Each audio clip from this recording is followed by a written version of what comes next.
Sup everybody, this is Karak with ACG, and as always it's my continuing mission to bring you reviews that aren't 2 minutes long or filled with sponsored bullcrap. Today I'm taking a look at the teen angst-ridden supernatural high school simulator known as Persona 5. This is a series of titles that basically has you manning a leadership position in an adolescent supernatural version of Charlie's Angels. Now, Persona 5 is out April 4th for the PS4, and thanks to Pascal for the retail copy. Let's see how it does, shall we? As always, if you liked the video, maybe subscribe. So here's my review for Persona 5. Supernatural Shenmue, President Scary Bastard, and what happens when you don't wash properly. Graphics are up first.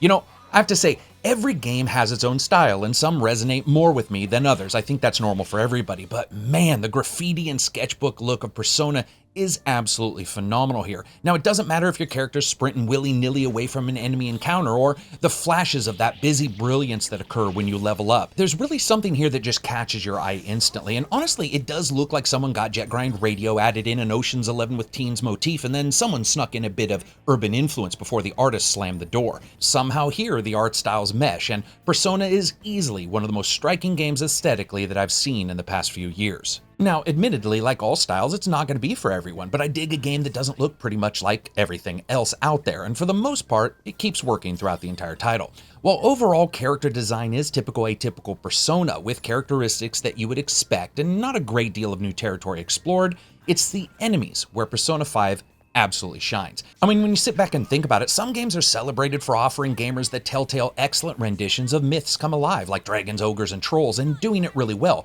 On the other hand, Persona 5 says, hey, how about an enemy that's a pissed off troll on the world's nastiest shitter, or a fat dancing needle-toothed snowman, or a massive body-eating corpulent king with slaves chained to his body to do his bidding. And I get it, not everyone gets excited as I do about a series of emaciated devil dogs bent on my digestion, but for me, that's the difference that's the juice.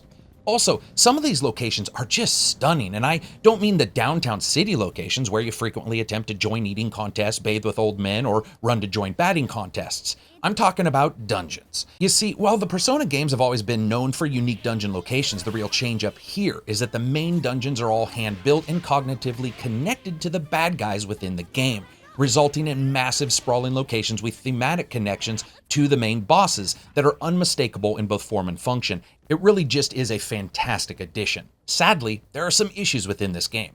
First, a little bit about the frame rate. Yes, it's true, it does not stay at 30 the entire time, and in busy locations, you can see those drops affecting actually traversing the areas a bit as the input lag is noticeable. Doesn't happen all the time, but sometimes. Additionally, the camera can be woefully cumbersome during stealth, with this odd mechanic where the slightest movement can result in your team sticky teleporting around the plastic bush they're hiding behind. And since the camera stops on items and doesn't do transparencies, that means it basically stops on everything from a wall, rock, character, sign, or otherwise. Now, normally this is something you can work through, and sometimes it doesn't matter, but on the harder difficulties, one mistake can be the difference between winning and, last week on a very special episode of Blossom, People Fucking Died Edition, and I hate that. Lastly, the game uses a very unique and frankly ugly draw-in system for pedestrians, resulting in what can only be described as you running around locations where sometimes it looks like all the people are cardboard shooting targets. It's very odd and makes the game look far rougher than it has to. Altogether, I'd say though Persona is wickedly stylistic, from splash neo-urban designs of its UI to its characters' mannerisms, and does have a few speed bumps along the way, overall, the game usually delivers in spades. Sound, music, and voice.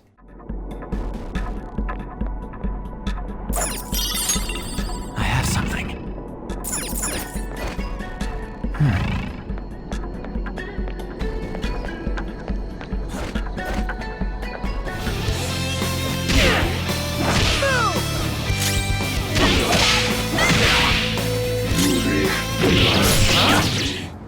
At this rate, looks like we'll have to go to him directly.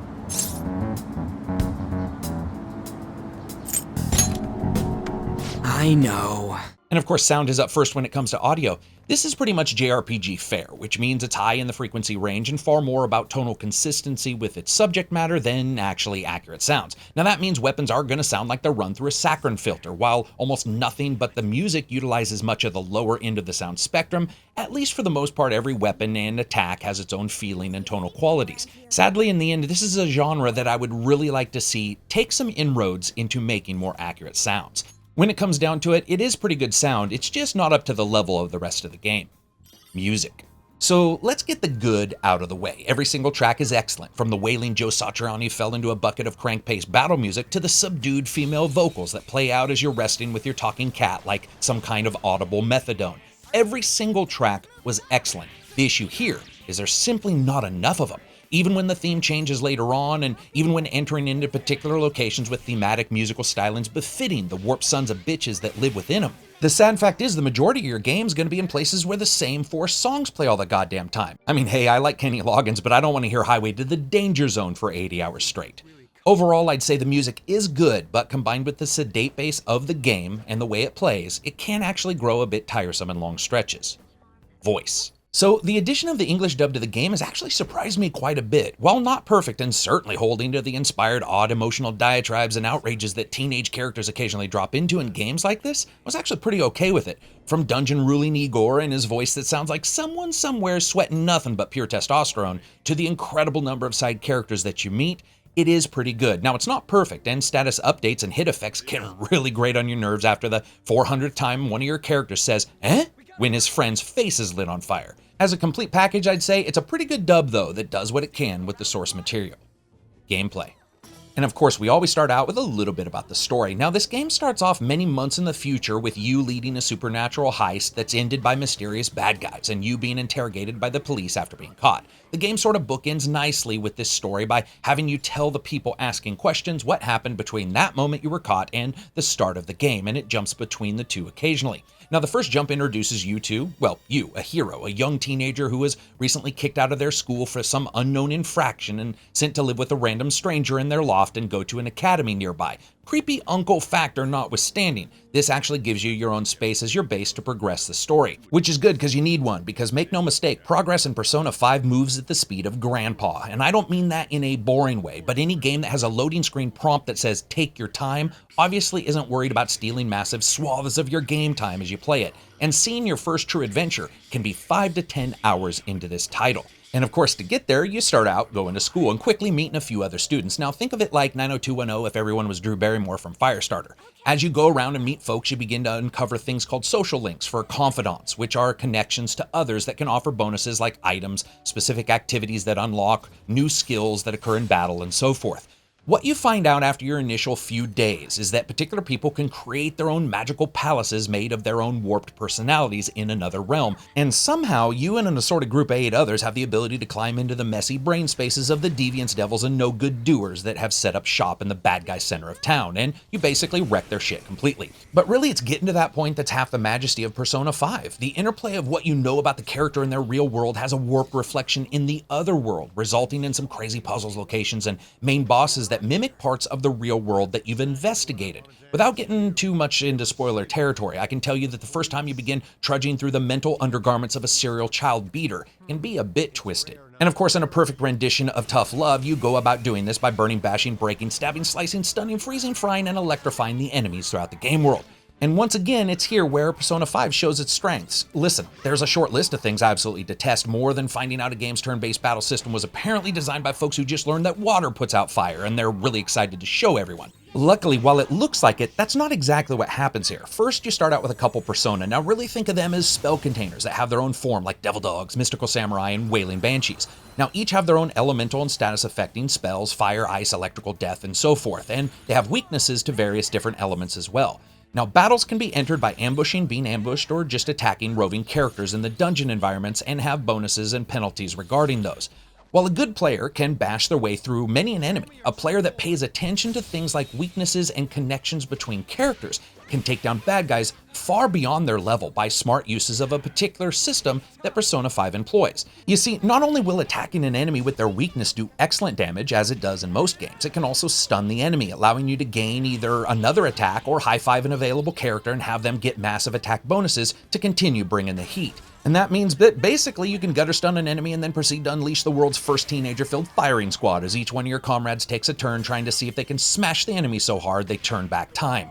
And one of the reasons this is so noticeable is the seamless presentation of team in Persona 5. As you're laughing, high-fiving one another, asking for your turn to deal out apocalyptic levels of damage, it really shines in the game and keeps that feeling of a concentrated group working together, versus, say, other titles that meander more towards the typical healer, tank, wizard kind of setup that's been done so many times before. Here, you also have an assortment of up-close weapons, with each of the characters having their own style, or guns, which have a very limited amount of ammunition and usually can only be reloaded by leaving a dungeon and returning, which also, of course, respawns any enemies killed. But that's just a small part of the battle systems, because as you go on, other stuff unlocks. For example, if you accidentally leave a foe alive, or with just sheer luck they start their turn with barely any hit points, they may actually ask you to discuss more diplomatic means to an end. Now, that doesn't mean you can't go full Sigourney Weaver and nuke them from orbit, but it does mean that you can go in and you can ask them to join you, which is one of the major ways you get new persona, or give you items or money, which is a fantastic way to reward players who need items but don't want to return back to town. And it's not overpowered, it just works really well.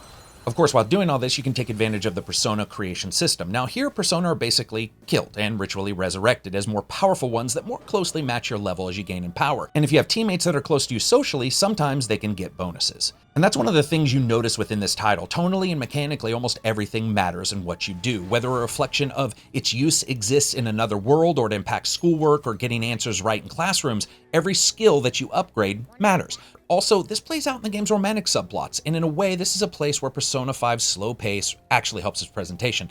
Unlike most games where romantic relations run afoul of that ABBA is sex A-OK question and answer that leaves you with uncomfortable silences, Persona is a much more innocent affair, with you bumble humping your way through a clumsy set of dinner dates and random location visits, like your mission in life is alerting the opposite sex that you're a danger to procreation everywhere. Now, if you find that you're too low a level, you can grind in the random dungeon. Now, this is basically a palace for everyone in the city, a place where those who do wrong, but not so wrong that they're reported on CNN, can have their plans laid waste by your intrepid group. What that usually means is someone posts a request on your team's webpage, you take the job, you dive into the dungeon and find the culprit and then beat the hell out of them. Now, I bet you right now you're thinking, hey, he likes everything about it, but I don't. While I adore a lot about Persona, a couple things infuriate me. First, this is the first game that I swear has loading for loading screens. I mean, it'll load you into a room for a second just to reload you into a different place without even giving you a text prompt. Why not load you into the place you want me to go? And yes, they are usually very fast, but there's so many of them across so many hours of gameplay, it's really noticeable. Also, just because you have time in the day doesn't mean that to tell the story, the game won't rip the fucking steering wheel out of your hands like a drunk friend and take over, forcing you to go to bed, leaving your well-laid plans in a heap of dirty school clothes. This is highly frustrating, especially on the higher difficulties, where mistakes, lack of grinding properly, or just your plans being screwed up can come back to bite you in the ass. Luckily, the game has a metric shit ton of saving slots, so I suggest you use them if you can. And of course, that brings us to fun factor. Persona 5 is an unmitigated blast. Now, this is a game that feels like no others, and in many ways feels like Persona fans probably want it to. The game does deliver its content to you in an almost absurdly slow fashion, where your fourth day of sitting in a diner eating a steak is going to have you asking yourself, why the fuck did I just simulate my real life? That's what makes it simply unlike anything else. There are hints of Shenmue here in the job systems, reflections of Yakuza in the various activities, and yet it's all built on the rock-solid structural skeleton of turn-based combat and a system that defines how interwoven skills are supposed to be handled in a game. While I may not have fell in love with the story and there were certain issues here and there, overall, Persona adds an incredible amount of gameplay across an almost unbelievable amount of hours. So as you guys know, I rate games on a buy, wait for sale, rent, or never touch again rating scale. This is absolutely a buy. It's not going to change your mind about Persona, but it's an excellent game, and for people who want a Persona game, this is probably the best one that's ever been put forth. So as always, if you like the video, give it a thumbs up, maybe check out Twitter or Patreon. That's how I continue to give you reviews. If you dislike the video, give it a thumbs down. Peace out, and enjoy the rest of your week.